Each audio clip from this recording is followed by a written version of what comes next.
Conheça o Cotai Project. O Cotai Project pretende desenvolver um ecossistema financeiro global que dará 100% de anonimato, liberdade geográfica e financeira para todos os usuários de criptomoedas do mundo. O ecossistema consiste em uma corretora de criptomoedas, um banco digital internacional e um gateway de pagamento em cripto. Tudo isso dentro da Cotai Wallet. Não perca essa oportunidade e acesse o nosso site. Link na descrição do vídeo. Uma teoria que eu desenvolvi uma teoria do que o que poderia ser a imagem e semelhança de Deus no homem. Isso eu expliquei no podcast do Cauê. Cauê é incrível, né? Cauê é gente boa pra caramba. Todo ser humano ele tem uma alta e uma grande capacidade de desenvolver coisas por aquilo que ele observa. Tudo que está ao nosso redor, algum ser humano criou isso, ou outros aperfeiçoaram. E eu digo, como que alguém conseguiu criar algo, não do nada, mas sempre a partir da matéria, é justamente a grande sapiência que a pessoa tem. Igual, eu sou da época de lecionar no quadro branco não era branco, no quadro negro que não era negro, era verde. Era verde, E aí alguém de tanto observar criou o quadro branco, de tanto observar criou o giz antialérgico, de tanto observar criou o data show. Então, cada um foi desenvolvendo o seu grande sucesso na sua vida. Então, essa centelha, esse desenvolvimento, a partir dessa observação do ser humano criar algo, desenvolver ou aperfeiçoar, é isso que eu chamo de Deus. Então, por isso que eu não consigo ser ateu. Hoje o trabalho que eu realizo, o trabalho que eu faço, não pode dizer que é único hoje. Mas existem coisas que eu já fiz que foram únicas e continuam sendo. Alguns trabalhos de pesquisa que eu desenvolvi. E a perspicácia que hoje eu tenho em termos de interpretação bíblica, análise exegética, é algo diferenciado. É algo diferenciado. Isso eu digo que isso é algo divino dentro de mim. A gente pode chegar então à conclusão que a gente concorda então que a Bíblia não é a palavra de Deus. Não, lógico que não. De forma alguma. Veja bem, eu não sou ateu, eu sou um crítico. Então, aí agora ser um crítico, o pessoal vai cortar, aí eu coloco você como ateu e depois fica bravo. Então, mas por quê? Porque o aspecto eu não lido com o aspecto de fé e crença na interpretação da Bíblia. O aspecto no sentido hermenêutico, mesmo interpretativo, como o direito que tem hermenêutica. Eu só quero falar o seguinte, pessoal, não briguem comigo, que eu tentei várias vezes colocar o professor Sabino na discussão. Falei várias vezes pro pastor, professor, seja um pouco mais flexível, né? Ah, mas o tema do debate, então vamos mudar o tema do debate. Agora eu tenho uma pergunta pros ateus. Diga. Tá, tem alguma coisa, assim, nisso daqui os teístas, de modo geral, estão certos? Cara, olha só. Vamos lá, Jana. É muito arrogante eu chegar e pressupor, de novo, é que as pessoas não entendem. Ser ateu não é afirmação para nada. É só a negação de que existe uma divindade. É claro que tem coisas que os teístas estão certos. Vou te falar um exemplo. Nós vivemos numa sociedade ocidental que é baseado em valores judaico-cristãos.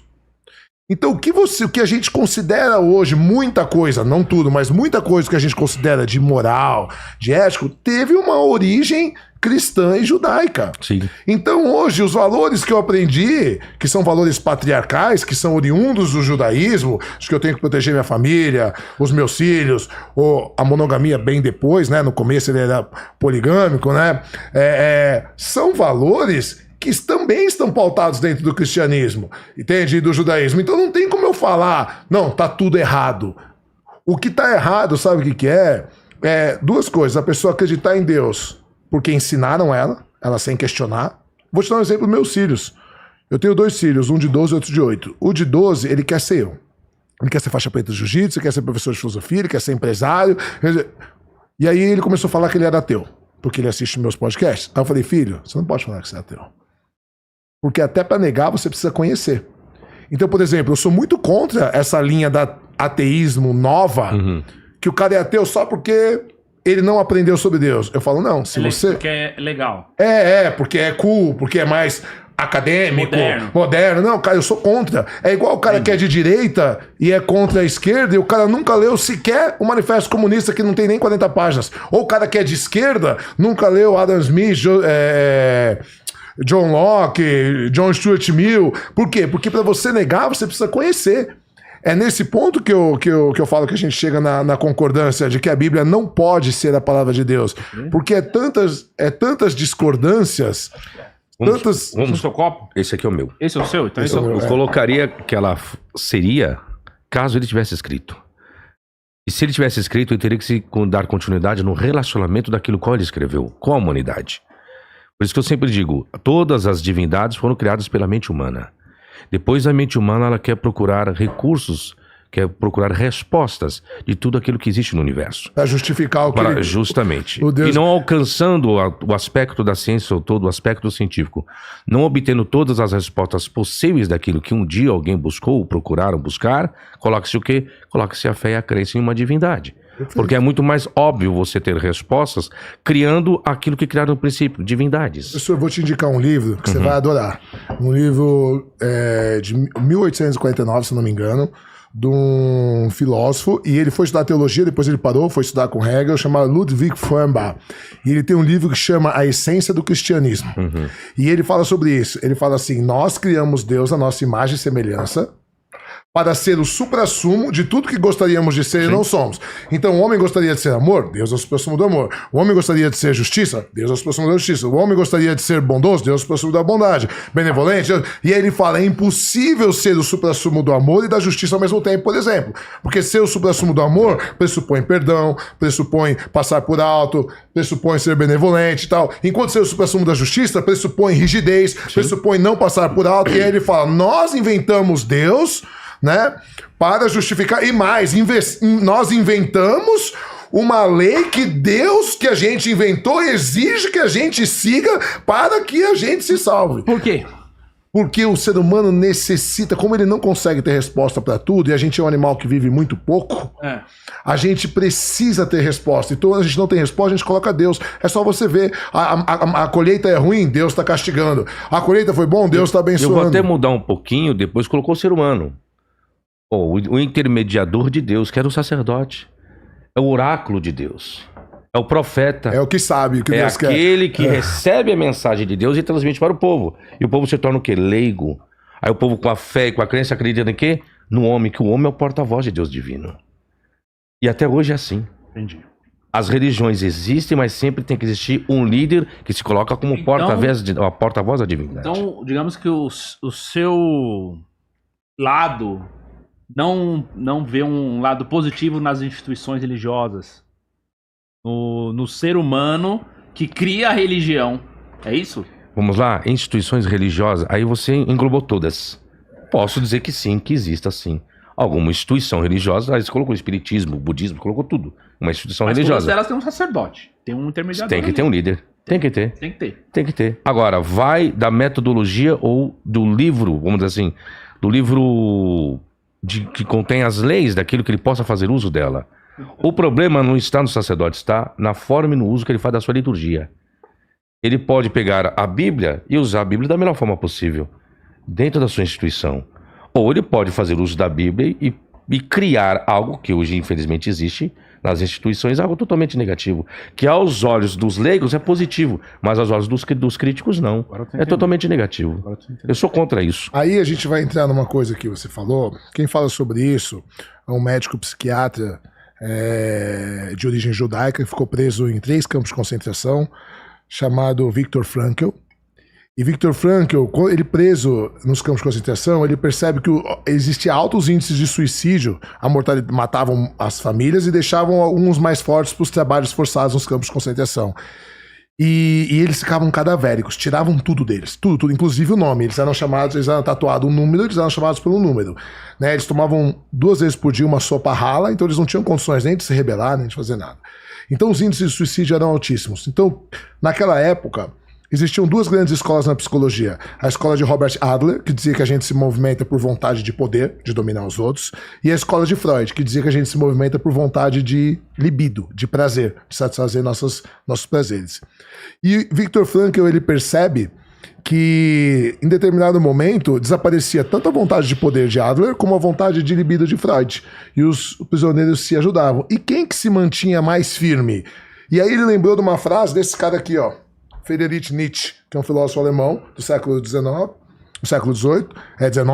e Nietzsche dizia assim, quando se tem um porquê, pode-se suportar quase qualquer como. Quando se tem um porquê na vida, pode suportar quase qualquer como. E aí ele cria toda uma linha da psicologia chamada logoterapia. Logos do grego, o professor vai palavra, dizer. verbo. Tem várias traduções, né? É uma palavra, mas ele pode também ser traduzido por sentido ou propósito, que é diferente do telos grego, que era um propósito determinista. Finalidade. Não era determinista, era um sentido. E aí a palavra sentido tem dois sentidos. O sentido de direção, né? Todos nós estamos num ônibus sentido Rio de Janeiro. Então, e aí nesse caso, qual o sentido único da vida? A morte. Porque todos nós, impreterivelmente, morreremos. Se vai existir outra vida depois ou não, se tem almas, aí é outra questão. Mas todos nós estamos sentindo a morte. Então, o sentido único da vida, a morte. E a palavra sentido tem um segundo sentido, que é o que me faz sentir, o que dá sentido, o que dá perspectiva. E esse sentido, ele é único e é subjetivo de cada um. Então, ele percebia que quem tinha um sentido na vida, um propósito, quando eu sair daqui, eu vou escrever um artigo científico. Quando eu sair daqui, eu vou reencontrar minha família. Quando eu sair daqui, eu vou dizer que eles conseguiam se manter melhor. Nesse ponto, eu vou concordar com você, Sabino. Tem gente que precisa de Deus para dar um sentido na vida. Entende? Ah, você não acha muita arrogância? Não acho arrogância falar. Aliás, de verdade, eu tenho inveja de quem tem fé. Porque, por exemplo, você tem filho? Tenho uma filha. Tenho uma filha. Eu tenho 2 filhos. Cara, eu amo os meus filhos. Quem me acompanha nas minhas redes sociais sabe que eu convivo com eles todos os dias, eu levo na escola, levo no futebol, levo no jiu-jitsu, treino boxe com eles, meus filhos são minha vida. Pra mim, morreu, acabou. Não tem mais nenhuma outra vida. Então, se acontecer um acidente, Darwin me livre. Fazer uma brincadeira. E eu perder meus filhos, eu não tenho mais por que viver. Entende? Porque eu nunca mais, vai ser vazia a minha existência. Já quem tem fé... Ele tem uma esperança do porquê viver. Eu preciso me manter fiel à minha fé para reencontrar o meu filho. Então, para essa pessoa, eu não posso falar que a religião é ruim, que a fé é ruim. Mesmo, às vezes, os pastores fazendo mal das coisas deles. Entende? Então, eu vejo, Júnior, para mim, as religiões ou o sentido metafísico de Deus, para muitas pessoas, como um sentido na vida, um propósito. Vou te dar um exemplo, meu pai. Meu pai é chileno, meu pai fugiu de casa com 9 anos de idade, meu pai viveu preso, meu pai viveu na FEBEM, meu pai viveu na rua, meu pai usava droga, meu pai era alcoólatra. Quando meu pai descobriu a religião, cara, aquilo foi libertador pra ele, assim. E ele ensinou minha mãe, meu pai é testemunha de Jeová, né? Eles não chamam de pastor, chamam de ancião. Ele é ancião há mais de 35 anos. E aquilo que deu... E ele vive, faz 7 anos que minha mãe morreu, ele vive para reencontrar minha mãe. Que tipo de imbecil eu seria de colocar dúvida na fé dele? Então isso que você chama de Deus, para mim, no meu livro, eu chamo de amor. Esse eu acho que às vezes as pessoas... o amor que a gente sente pelas pessoas, a consideração, a gente acostumou-se a chamar de Deus, né? Desde pequeno, é Deus, como Deus é bom, que eu não sei o que e tal. E as pessoas às vezes não param para pensar que não tem prova nenhuma de que é Deus. E eu, de tanto estudar, né, estudar filosofia, depois teologia, eu cheguei um dia à conclusão de que eu não acreditava mais. Se eu vou continuar assim para sempre, dizem que não existe ex-ateu. Não sei, por enquanto eu tô concordando com isso. Mas eu também não sou um cara fechado nas minhas crenças, nas minhas descrenças.